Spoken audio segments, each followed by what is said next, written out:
Hi, I'm Hull History Nerd, and this new series that I've just started about the lost villages of Hull is a story of those small rural communities that once were dotting the fields surrounding the town, but were gradually absorbed by the huge explosive growth of the city in the 19th and 20th centuries. Communities like this one, the subject of today, is one of the most important communities absorbed, the village and parish of Sculcoates.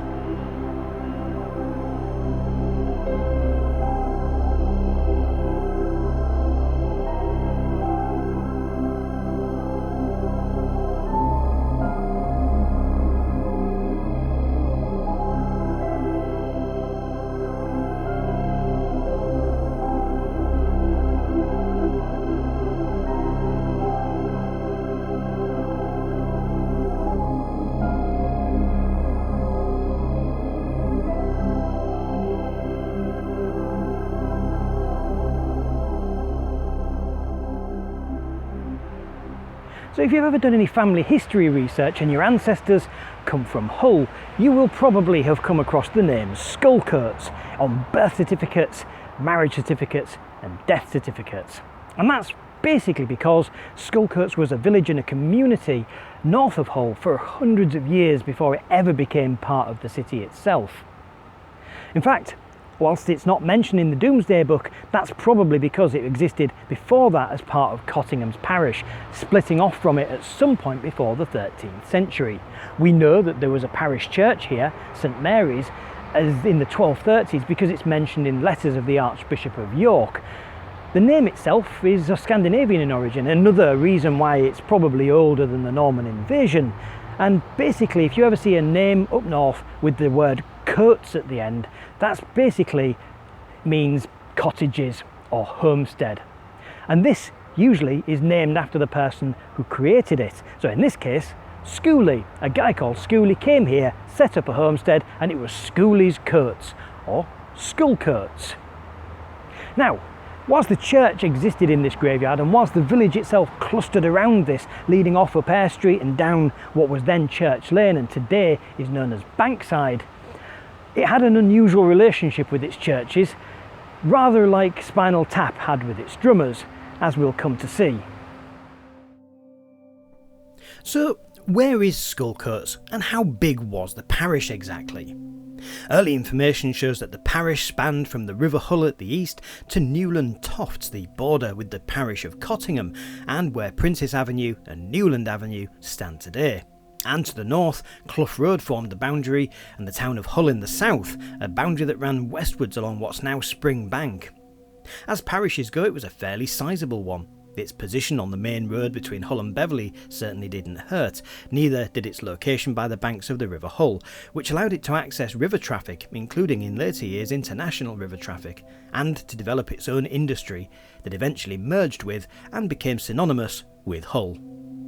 We do know that in 1346 a manor house is recorded here, owned by someone called John Gray, because he received permission to fortify it in that year. This manor house stood near the church on the riverbank, but was gone by at least 1780.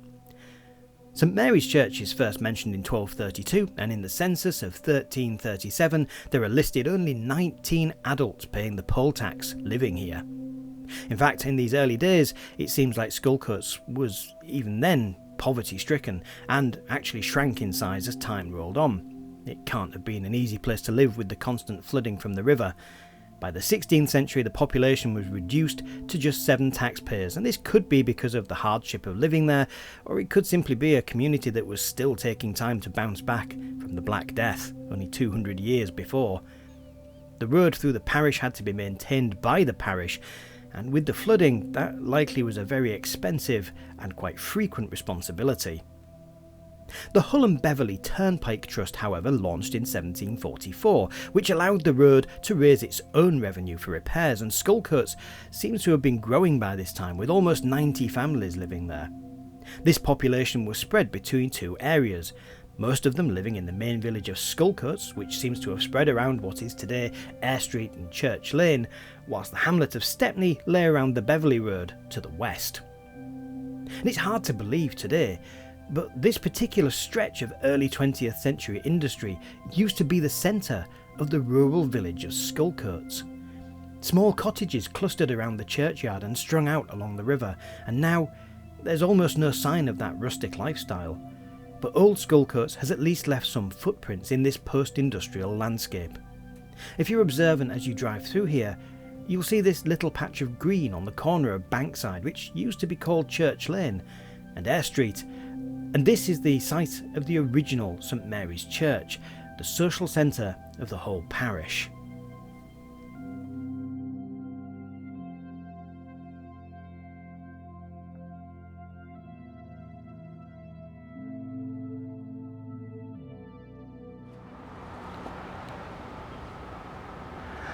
By 1760, St Mary's must have been in quite an unpleasant state of repair, because even though it was a medieval church, it was demolished. And presumably its location right next to a frequently flooding river probably didn't do it any favours, and the poverty of the parish when it came to its upkeep probably was also another contributing factor to its poor state of repair. But the church that replaced it was a brand new Rococo Gothic style building that stood on the same spot in this little churchyard. And again, this lasted until 1869, when it too was demolished. And the new church that was built in its place was demolished in 1915, lasting not even a century before it was finally demolished, leaving nothing but the tower standing here alone in this graveyard right up until the 1950s. But the reason no new church was built in this graveyard was simply because this was no longer the centre of Sculcoates. The population had moved. Right now, at the point when this was demolished in 1915, it was surrounded on all sides by oilseed mills and paintworks and chemical factories. There were no houses around here anymore. It was just this and the Sunday school that had been built in 1850, which still stands across the road on Bankside. The new church itself, as you can see, incorporates many of the dedications and memorials from the older churches. It's unclear as to which churches, but they certainly are much older than the existing building, which was only built in the early 20th century. It is also considerably larger than the old St Mary's Chapel used to be, another part of the reasoning as to why it was moved, as well as the fact that the population had obviously migrated mostly towards Beverley Road. The church also had a couple of extension graveyards, one on the south of Sculcoates Lane dating back to the early 19th century, and another on the north side consecrated in the 1860s. And this graveyard contains a hint of a very dark period in the history of Sculcoates, and not just Sculcoates, but 19th and early 20th century Britain in general.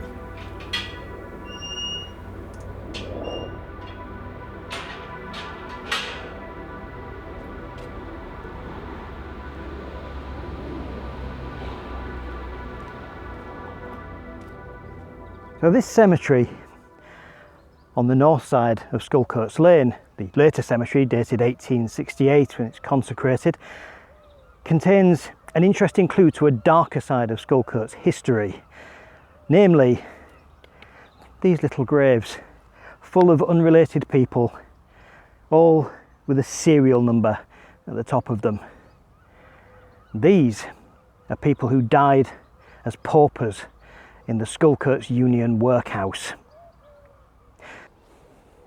Now, when workhouses first arose, they were a way for the parish to look after people who'd fallen on hard times for whatever reason. So if they'd lost their home, lost their jobs, a workhouse gave them a roof over their heads, some minor work and some pay to keep them going, and 3, if not square, then vaguely rhomboid meals a day. But the attitude of the politicians was that these people were scroungers, that they were shirkers, and that they should be encouraged not to go into the workhouses. Basically, they should try to not be poor. And in 1834, the Poor Law Amendment Act was passed, which encouraged the supervisors of workhouses to make them as uncomfortable and unpleasant as possible for the inmates, and inmates they did indeed become.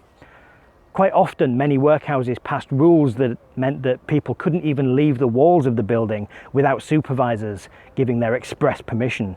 And that really depended on what kind of supervisor you had and whether they liked your face. If a family entered a workhouse, they were separated. Children going to a separate section, husbands and wives separated into the men's and women's sections, and they were only ever allowed to meet each other with direct supervision, and that could be once every week or two. The meals went from being kind of okay to being not sustainable. They were thin vegetable gruel, they were thin vegetable stews, and maybe if they were really lucky, a couple of days a week they might get some butter, and a couple of days a week they might get some meat. These were meals that were not going to keep you in fit working condition for the work that they were making you do. Eventually they became so bad that people were actually dying in them from hunger and from work-related illnesses, or they were just weakened to the point where illnesses that washed over the city and left other people surviving killed off dozens of workmates. And they all ended up in these tiny little graves. And there are graveyards with graves like this up and down the country from this period. This is one of the reasons why Dickens was such an avid reformer. The workhouses were, at the end of the day, places where people were punished for the crime of being poor. Sculcoates had a couple of smaller workhouses before the 1834 Act, one of which was on Carr Street near Scott Street. With the passing of the Act, however, it forced local parishes to form a union in order to centralise treatment of the poor of those parishes. Don't be fooled by the name. This union had nothing at all to do with the labour unions that arose later in the 19th century to allow workers to band together to, at first, literally fight back the beatings of employer-employed thugs and to bargain for better pay and conditions. This was purely an administrative union for the treatment, and later mistreatment, of the poorest people in society. And so it was that Sculcoates entered into this union with 17 other parishes, including places like Cottingham, Hesel, Anlaby and Heddon. And the Sculcoates Union Workhouse was built on 1844 on Beverley Road, just opposite the end of Margaret Street and at a spot that would later be on the corner of Fountain Road. For many years the workhouses of both Sculcoates and Hull, which stood where Hull Royal Infirmary stands today on Anlaby Road, were a source of desperate fear for working class people of the city, any one of whom, through a combination of bad luck, could end up in a workhouse. A woman who used to be a nurse at Hull Royal in the 1980s, when some of the old workhouse buildings still stood and were being used as part of the hospital, told me recently that elderly patients in the 80s would be so terrified that they were being sent to the poorhouse to die, so deeply ingrained was this fear. Even then, in the 80s, decades after the last workhouse closed, these places still instilled terror in those who remembered their original function. The workhouses were slowly closed down and reduced as the 20th century rolled on, but people were still dying in them, and people were still being buried in the graveyard at Sculcoates right up to the 1920s in mass graves. Eventually, Hull Corporation took it over as a medical institute in 1930 and extended the hospital side of the workhouse until it became completely a hospital. And in 1948, it became part of the NHS as Kingston General. The front range of workhouse buildings were demolished, opening up the space along the road, and eventually the rest of the building met its end in the early 2000s when the hospital was closed and demolished to make way for Endeavour School. It's perhaps concerning, however, to see current politicians on both sides of the house showing these same attitudes towards the poorest people in our society as those early 19th century politicians. People competing with each other to see who can be the hardest on benefits claimants. Given what happened with the workhouses, this is perhaps a lesson we should be learning from history, not one we should be repeating. Making life unbearable for the poor and infirm didn't help people back into work then, and it doesn't now.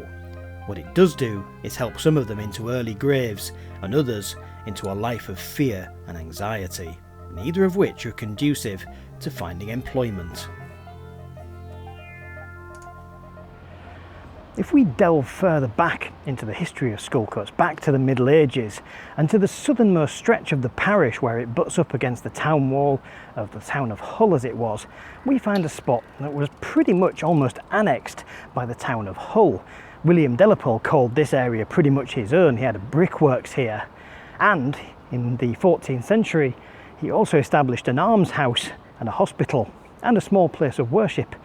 His son Michael, later in that same century, welcomed in a group of Carthusian monks who turned this into a monastery and their own hospital. And that lasted all the way up until the 16th century and the Reformation, when King Henry VIII decided that he was against Catholicism and decided to start his own church with Protestantism and divorces. Well, forget the church and the Protestantism, as many of the divorces he was after. But he claimed all the monasteries, closed them down, demolished them, claimed all the wealth and their lands, and this was largely demolished. However, the hospital managed to escape because it wasn't being used for religious purposes. And that isn't the building that you see behind me. That building was actually demolished in the 17th century during the English Civil War, when it was decided by the parliamentarians who were sheltering in Hull at the time that it would make a really good base of operations for any royalists, so they decided to scutter it and destroy it themselves. But it was rebuilt a few years later and then demolished in 1780 and rebuilt again, and that building from 1780 is what you can see behind me as Hull's present charter house. And it's still, all this time later, hundreds of years after it was first founded, still working as an almshouse. But the charter house didn't even stand in the southernmost stretch of Sculcoates. Today, parts of the parish that would be considered Hull city centre was once seen as a fashionable location for the well-to-do. In the very early 1800s, the area around Kingston Square was developed into an area called the Northern Suburb, full of grand, tall Georgian townhouses, outside the cramped confines of the town walls, and to the north even of the brand new dock. A grand museum once stood here, built in a classical style with pillars and pediments, but sadly met its end during the Blitz. The only piece that still stands today is this doorway just off Kingston Square. The whole stretch of Jarrett and Albion Street is still, even today, lined by once exclusive residences, many of which now house apartments and businesses, and the magnificent 1828 Roman Catholic Church of St Charles Borromeo stands across from the still green Kingston Square, a calm retreat from the busy city centre, at least when the schools nearby aren't finishing their day. Being close to Hull certainly helped grow Sculcoates as an industrial centre. In the 18th century, when whaling became big business for Hull, Sculcoates played a prominent role in processing the catches. The barrels of blubber and whalebone, often the plastic of its time, so ubiquitous was its use in everything from furniture to jewellery, was shipped from Hull on barges and offloaded to a spot called Greenland Yards, which was actually a collection of businesses that owned land on both sides of the river, but primarily on the west bank, on almost exactly the spot that the Sculcoates Railway goods station would be built in later years, and indeed which still stands there today. Here, the blubber would be boiled down into oil, and the other whale products likewise processed for further sale. It was an industry that employed both men and women. Modern people look upon the practice of whaling with horror, as we now understand that whales are not only at serious risk of extinction, but they're highly intelligent and sensitive mammals with an emotional life and sophisticated communication skills. By 1812, the yard closed as the businesses went bankrupt due to the decline of the whaling industry. The American War of Independence was over, which is what had stimulated Britain's 18th century whaling effort in the first place, and cheaper whale products were coming across the Atlantic once more, and other mineral oils were starting to become more popular and easier to obtain than whale oil. But whaling wasn't the only industry to set its sights on Sculcoates. That riverside access was like gold dust in the late 19th and early 20th centuries. In 1861, the first tannery opened its doors, followed by iron foundries and shipbuilders and paint mixers. In fact, one paint manufacturer, Crown, is still here today manufacturing paint in Sculcoates. And by the 1850s, that means that the village of Sculcoates had largely been demolished in favour of warehouses and factories and oil mills, all of which crammed densely around the river corridor. The population was expanding too, but that had been shifted further westwards towards Beverley Road and up Sculcoates Lane. In fact, the only part of the parish of Sculcoates at this point that still had some of its idyllic countryside quality was the hamlet of Stepney on Beverley Road.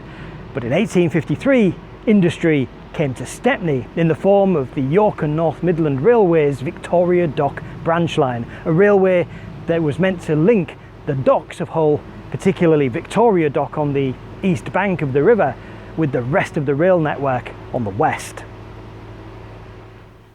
It is perhaps ironic that one of the oldest buildings still standing in the old community of Stepney is in fact the 1853 railway station and its platforms. It's a fascinating building, built when the railway company that built it was in its death throes thanks to the fraud of its once chairman George Hudson. Almost all of the station buildings on the line were merely single-storey, relatively unadorned affairs. But then there was this, a building so full of rich architecture that it must have cost a small fortune. Norman arches on the windows, polychromic brickwork with yellow bricks highlighting the edges of the bays and the eaves, all the dentition underneath the eaves, and this classical entrance to what would once have been the ticket office. It stands completely at odds with the rest of the buildings that were built on the line. Even the main Sculcoates station further down the line was little more than a wayside halt. Of course, for all its grandeur, it was only open for a year, opening in 1853 and closing again in 1854 due to a lack of passengers. The branch line as it stood when it was originally opened really was a little pointless for passengers, as one could walk to Stepney from Paragon Station in almost as much time as a contemporary locomotive could get there. However, when the lines to Hornsey and Withensea opened, branching off the Victoria Dock line, the stations were all reopened in the 1860s and remained open until the beach enclosures in the 1960s. Of all of the original 1850s stations, this ornate, over-designed, beautifully fussy little building is the only one left standing. But in Sculcoates itself, grand buildings seem to crop up all over the place, often in a splendid Queen Anne revival style. Buildings like the swimming baths on Beverley Road, several schools and churches. In fact, many would bear elaborate designs that projected an air of wealth. But that was a lie. Sculcoates had always been a poor parish, and it continued to be so, with travellers noting that entire families often lived in one low room. And it was here that some of the worst housing in the city would be built. But all of this grandeur stood in stark contrast to the way everybody else in Sculcoates was living, because this remained one of the poorest parishes in the region. And this was also one of the areas where, rather like in the early days of Hull's expansion outside of the city walls along Hesle and Anlaby Road, this got filled with court housing. Now, if you don't know what court housing was, you're familiar with the idea of a terrace. So you have a street and a little path that goes off at 90 degrees and there's houses either side of the path. Well, court housing was kind of the more primitive, more let's play sardines version of terraces. So instead of actually having a gap between the houses where you would walk in to a pathway with front yards, this was just a hole in the wall, a passageway that would lead you through into a very narrow paved courtyard, and houses fronted each other, were only a few feet apart, crammed in as much as possible. And if you think those terraces are tiny, they had nothing compared to the courthouses. The worst part of all of them was the sanitation. There wasn't any.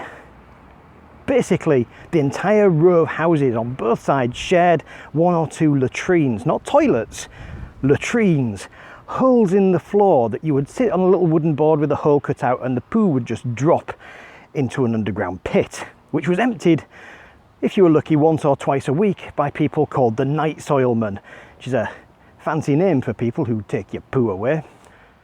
And it's as a result of this incredibly unsanitary accommodation that cholera epidemics were rife in Hull in the Victorian age, and all kinds of other illnesses as well that were all to do with poor sanitation. In fact, the general health of the people was fairly terrible. And before we forget, these aren't the poorest people in the world. They lived in the workhouse, as we've already seen. These were working people. These were people who worked in factories and on docksides. And their strength was kind of important to what they were doing. In fact, help was on the horizon, but from an unexpected source: politicians. You see, in the late part of the 19th and early 20th century, there had been a rather radical movement. Unions had been holding employers to account and standing up to, quite literally, physical attacks from employers and indeed from soldiers employed by the government to break strikes.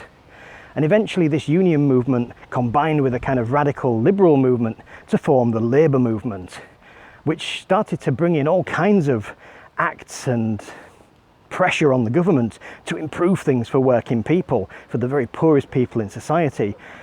And after World War I, one of these radicals, a chap called Chris Addison, who was a member of the Liberal Party but later joined the Labour Party, came up with a proposal. It was in the wake of the First World War. It was noticed by a lot of the officers that the standard of health of the poorer people was terrible, the people who came from these slums. And had they not been at war and needing people for their meat grinder, these people probably would never have been allowed to stay in the army. Such was their poor health. So Addison made a plea to both sides of the House.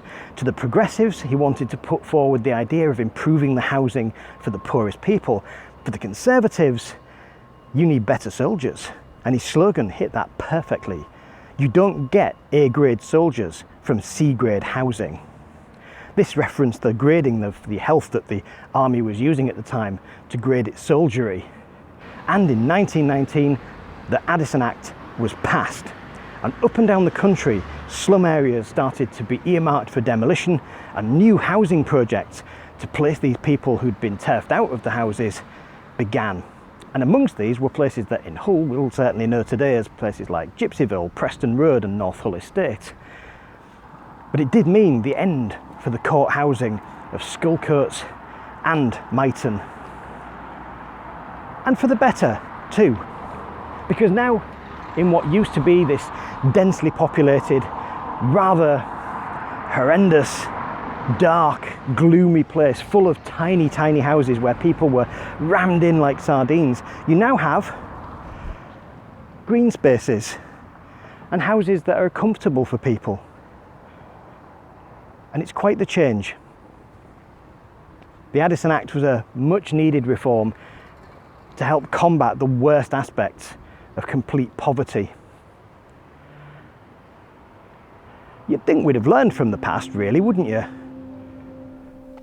The places that employed all these people were many and varied. Paint factories, glue factories, oil mills, the needler's sweet factory, the tanneries, and of course the railway goods yards at Temple Street, the Stepney goods station on Bankside just near the Wilmington Swing Bridge, and the Sculcoates yard up behind what is today Crown Paints. All of these businesses and all of these homes would, of course, require power. And in 1877, the first municipal power station in Britain was opened down Scott Street. The Hull Hydraulic Power Company opened for business, piping in high-pressure water to local factories and businesses, operating mills, presses, lifts and cranes all along the river corridor. Businesses along Sculcoates and the river benefited from this early power network, but of course domestic customers had little use for hydraulic power. Gasworks had grown up around Clough Road for domestic gas use, but the people of Sculcoates would very likely have mostly been unable to afford it, as it was quite an expensive commodity in those days, as it is quickly becoming again, apparently. Cheap energy for the masses came in 1898 with the Sculcoates Power Station, an electricity generating power station that grew in a triangle of land, bounded by the Hull and Barnsley Railway and its Cannon Street branch on two sides, and by the Beverley and Barmston drain on the other. Hot water from the cooling towers would be sluiced out into the drain, and local kids would swim in the warm water, referring to that stretch of the drain as Lecky. Over the years it began as a single building, it was extended, then extended again, and began stretching north with a complex of old wooden cooling towers. In fact, some of my very earliest memories are of one of those giant wooden cooling towers as, up to the age of 3, I lived in a flat at the very end house on Ryde Street, and the giant wooden cooling tower loomed large over the house like a skyscraper, blotting out everything, even the concrete cooling tower behind it, as we headed closer to home. We lived there when the last of the wooden towers was demolished in the 70s, and we had to move to the upstairs flat due to a plague of rats fleeing the destroyed structure. The sound of the turbines was a regular feature of the area around the power station, and it dutifully fuelled Hull's homes, businesses and trams, and later supplemented the national grid during times of high demand for many years until its closure in 1976. Now, one last piece of Sculcoates history from the 20th century is this, the old National Picture Theatre on Beverley Road. One of many similar picture houses dotted around Hull during the 1930s and 40s. This one gained prominence at 9:50 p.m. on the 18th of March 1941, when the Luftwaffe dropped a bomb in the yard behind it. Now, despite this happening 10 minutes before closing time, while the credits of the last film were still running, there wasn't a single casualty, and the reason why is so brilliantly Hull that I love it. So there was a tradition at the end of every single movie, after the credits had run, the national anthem would play, and you would be expected to stand to attention for the entire running of the national anthem, which meant that most people in Hull, as soon as the credits started to roll, grabbed their things and made a dive for the exit. So when that bomb hit at 9:50, while the credits were still rolling, and it blew in the projection screen, would have killed anybody who was still stood there to attention to the national anthem, everybody was either out here on the road or they were in the foyer trying to get out. And as a result, not a single person died during the attack, and it still stands to this day with its original bombed out facade, one of the few still standing in the country, which has granted it a listed building status. And apparently there's a lot of remedial work being done to preserve it and safeguard it and turn it into something of a memorial to what happened. You got to love that, haven't you? I mean, we're the city that turned away a king and started a civil war, and the city that another king had to come and build a castle here to keep us in order. It's almost like we have a streak of bad behaviour, isn't it?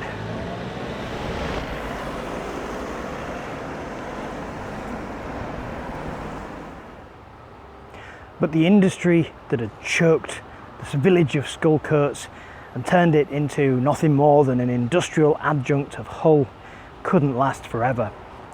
As the 20th century rolled on, the companies that were around here, one by one, faced stiff competition, not just from abroad, but also from other places in the UK, with larger and more up-to-date facilities. The cramped and densely populated nature of this meant that there was no room for expansion short of buying and knocking down the factory and the business next door. Unfortunately, there are very few industries still left around here. A couple of paint manufacturers, some chemical places, a tannery, and that's really about it. And there has been attempts made to brighten up the community. The Bankside initiative, for instance, the Bankside Gallery, has given a place for people, graffiti artists, to really exhibit their talents all over the walls along Bankside and Eyre Street. But this has proved controversial because many people don't see graffiti as an art form. And whilst there are some undeniably talented people out there doing this work, there are also a lot of people who just want to see their name written in big letters. And poverty, always the one underlying trend of Sculcoates, right from its very beginning, is still prevalent in this region, and all of the problems that are associated with it. Stepney Station is rarely seen without a collection of beer bottles and cans scattered along its platforms. Likewise, when I was filming my first video around here on the old Victoria Dock branch line, I had a couple of young guys ask me if I was filming for the police, because if I was, they were going to cut me. Very nice. But even though the industry that smothered the life from this small rural community has faded away, this churchyard, St Mary's, still sits here in the heart of it all and has outlasted everything.